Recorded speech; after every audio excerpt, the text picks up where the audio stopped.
Welcome to CBN4's Primetime News. I am your presenter, Sheena Harry. Thanks for staying with us. The Dominica State College will host the spring edition of its 13th commencement ceremony on Wednesday, 16th of March at the DSC Auditorium Lower Campus. The DSC Board of Governors, President Dr. Donald Peters, management, faculty and community of learners will celebrate the accomplishments of a total 106 students. And during this prestigious commencement exercise, the college will confer 5 baccalaureate degrees, 99 associate degrees, and 3 certificates on students from a wide number of disciplines.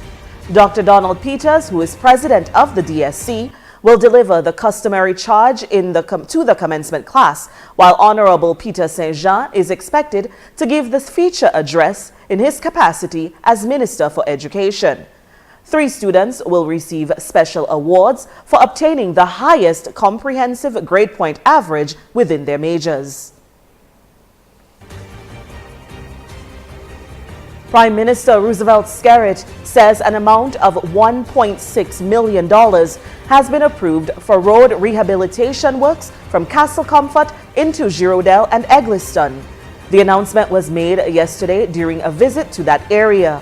Meanwhile, he also presented $80,000 to the Girondelle-Egliston Village Council and reaffirmed his commitment to the enhancement of those communities.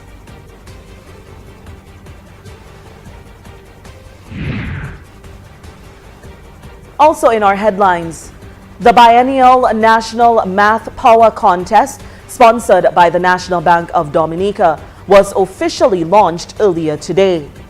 And the competition was put together because of the perceived underperformance of students in mathematics and the fear of teachers that the students would not develop mathematical skills.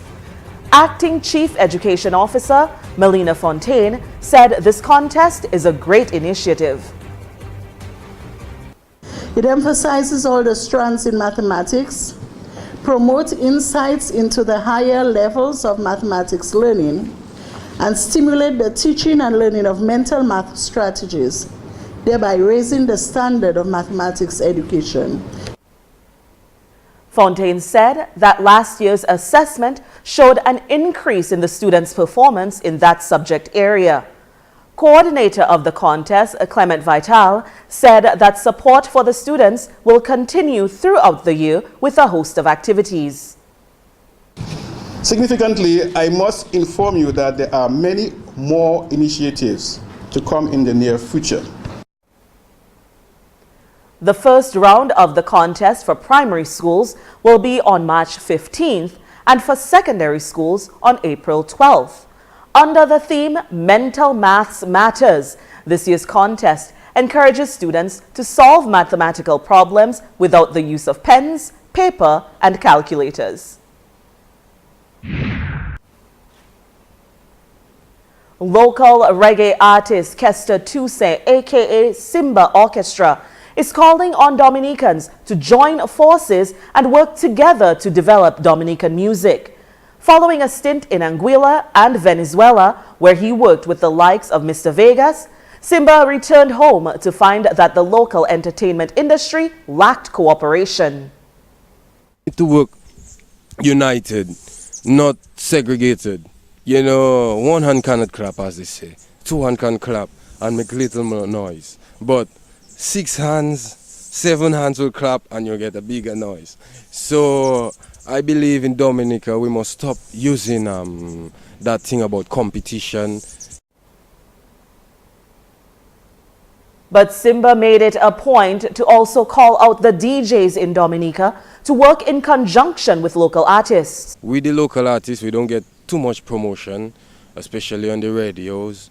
You know, I mean, the DJs and them, the DJs know a lot of local artists, reggae artists, and they have gotten music from us. And sometimes, many of them, they still don't play it. You know, I don't know, I guess probably they're just following the current trend of music and trying to be popular in that way. But I mean, if you don't try to develop yours, no one will not develop it for you. And whenever we get developed as an artist, wherever we go and we mention a specific DJ's name, they too will get that form of promotion. You know, so it's one to help the other. Iron sharpeneth iron. Yeah, so. And Simba is known for selections such as Strong Woman, Lift Him Up, Ja Children, and his latest Para Siempre, which is a song reminiscent of his time in Venezuela.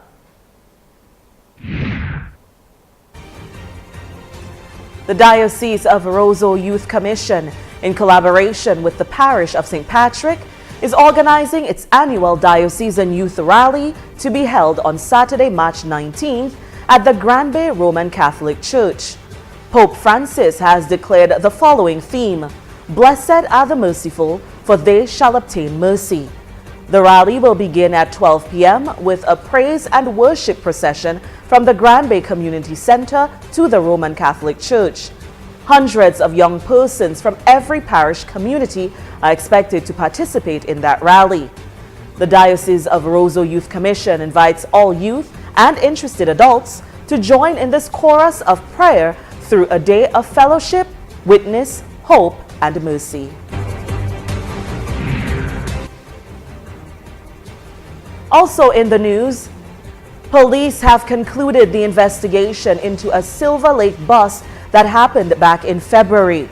During that raid, police seized 24 rounds of 40 caliber ammunition, 30 rounds of 9mm ammunition, one AK-47 magazine, one Uzi submachine magazine, and 3 9mm magazines, along with a large quantity of cocaine and marijuana, all locked in a public convenience at Silver Lake. After intense investigations, Police Public Relations Officer Pelham John Baptist said that Esther Bello of Silver Lake was arrested and charged with possession of ammunition, cocaine, cannabis, and prohibited weapons. And Bello made her first appearance in court on Thursday, where she was granted bail in the amount of $60,000. According to reports, Bello was asked to report to police headquarters twice a week and not commit any other offenses, which are all conditions of her bail agreement.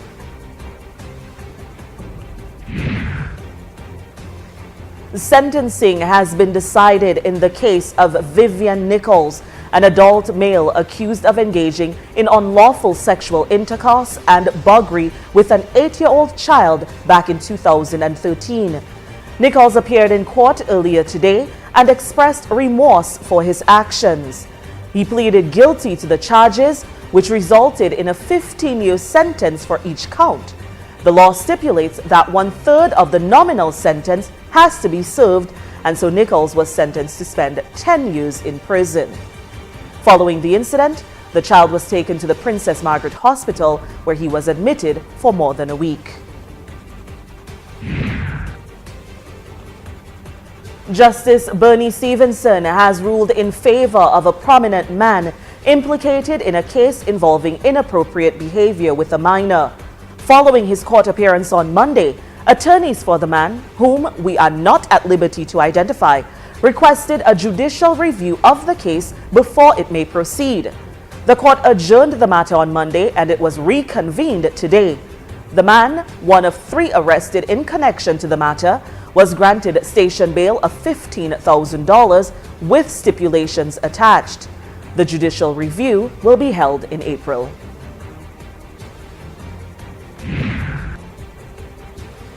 Stay tuned for more local headlines after the break. The award-winning short film Papi is being screened for a Dominica audience for the first time at the Arawak House of Culture. Papi is the story of a quite controversial figure in Dominican politics over the past 30 years. The short biopic on veteran Dominican politician Leonard Baptist captures several moments in the life and times of this Dominican personality. Papi, as he is popularly called, has been engaged in the Dominica political scene for several decades, contesting various elections as leader of his Progressive Force Party, providing much entertainment and light-hearted moments to audiences and listeners across Dominica during the various election cycles. And his runs to the prime ministership has garnered fewer votes each time he has contested. The short film is by Dominican filmmaker Sandra Vivas, with photography by Kimani Kazemi and edited by Suggestive Inc. The film was a Trinidad and Tobago Film Festival 2015 selection and also received an award of recognition by Short Film Competition based in Loyola, California. And Papi is one of 3 short films being screened by the Cultural Division and the Audio Visual Association of Dominica. Film and video producers in Dominica now have a new venue for the premiering and screening of films and videos, and that is thanks to equipment donated by Alba Cultural. The Ararak House of Culture will launch its new film and video screening and equipment services. The launching ceremony, which takes place this evening, will be attended by the Minister for Youth, Sports, Culture and Constituency Empowerment, Justina Charles, and other officials.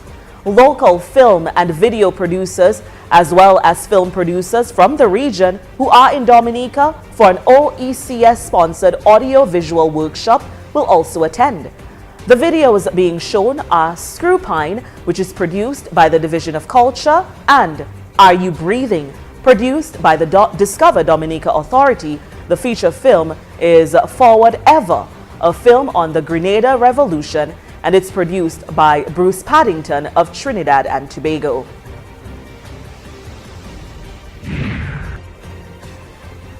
The government of the Commonwealth of Dominica will be lighting up 5 playing fields funded by the Dominica National Lotteries Commission. Residents, significantly the youth in these communities, will be the beneficiaries of this initiative. In 4 months, 5 playing fields in the communities of Vieques, Thibault, La Plaine, Geneva, and Jolly John will be fully solar powered. The project is valued at $750,000. And at the signing ceremony for the funding of this project between Dominica National Lotteries Commission and Solaris for lighting of playing field, the Minister for Youth, Sports, Culture and Constituency Empowerment expressed her gratitude to both companies for this initiative. In the Dominica Lotteries Commission and the Solaris company. Elated because if we recall in the budget of 2015-2016 that we had allocation of, in fact there was approval for $3.4 million towards the lighting of 24 facilities, sports facilities across the island. Soon after, in less than probably a month or 2, we were struck by Tropical Storm Erika, and definitely we had to defer the commencement of that project because of the impact that it had on us, on our financial, the financial situation of this country, and so resources had to be diverted to other things which was more pressing at the time. Less than 7 months post Erika, we are here again. We are here to sign the commencement of this project.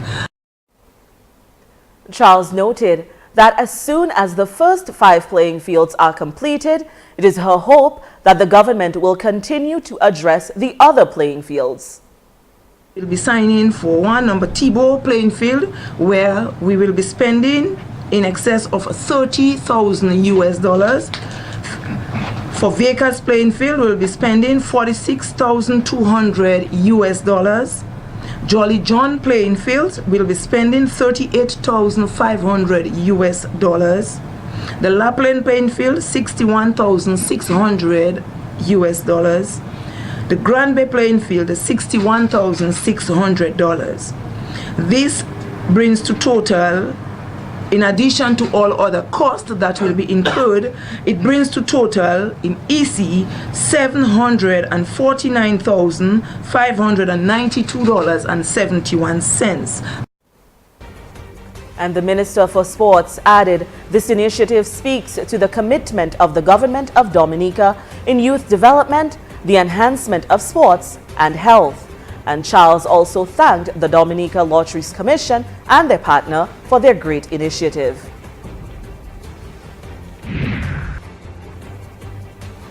A local non-profit organization has been revived and is looking forward to making a big contribution to those in need. Clare Harbor Cares Incorporated is a charity-based organization started by a group of individuals who work at the call center. Well, Clare Harbor Cares Incorporated was actually started back in 2010, and the intention was so that we could donate to or give back to our communities through donating to our education sectors as well as just our communities at wide. And that was President of Clare Harbor Cares, Justina Worrell, who said that the organization had been dormant for some time. But with the passage of Tropical Storm Erica, which impacted many employees of Clare Harbor, they decided to get the ball rolling again.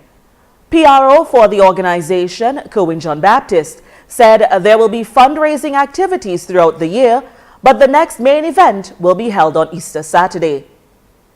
Well, our main event coming up is our Easter Family Fun Day. We call it Fun with the Hunt. I mean, it's a day full of activities for kids and adults also. Activities will include piñatas, an Easter egg hunt, and sack races, among others. And it will be held at Clare Harbor's main building beginning at 3 p.m. And we've come to the end of another edition of Primetime News with me, Sheena Harry. And don't forget, you can always visit our website, cbn4.com, or our Facebook page for the latest news and information. On behalf of our entire news team, thanks for watching.